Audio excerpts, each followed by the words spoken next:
अजित पवारांच्या अकाली निधनानंतर त्यांच्या पत्नी सुनेत्रा पवार उपमुख्यमंत्री झाल्या। राष्ट्रवादीची धुराई त्यांच्याकडे आली। पक्षात आता सुनेत्रा पर्व सुरू झाल्याचं मानलं जाऊ लागलं। पण अजित पवारांचे पुत्र पार्थ पवार सक्रिय राजकारणात उतरले आणि पक्षातलं चित्र बदललंय। सुनेत्रा पवार अध्यक्ष असल्या तरी पार्थ पवारच पक्षाचे सर्व निर्णय घेत आहेत असं समजतंय। पार्थ पवार यांच्या पक्षातल्या वाढत्या हस्तक्षेपामुळे राष्ट्रवादीचे मंत्री आणि आमदारांमध्ये मोठी नाराजी आहे असं बोललं जातंय।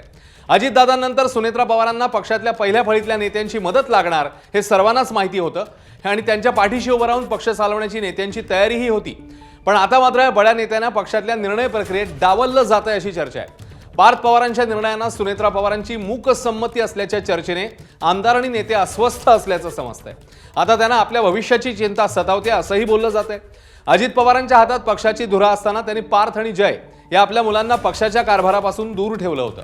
पहिल्या फळीतल्या नेत्यांशी अजित पवारांचा उत्तम संपर्क असायचा, संवाद असायचा। पण त्यांच्या अकाली निधनानंतर राष्ट्रवादीतले चित्र बदललंय अशी चर्चा आहे। भाजपने दादांचे आमदार घेणार नाही असं जाहीर केलंय आणि शरद पवार सत्तेत नसल्यानं त्यांच्याकडनं फारशी अपेक्षा ठेवता येत नाही अशा दुहेरी कात्रीत राष्ट्रवादीचे आमदार आता सापडले आहेत अशी चर्चा आहे।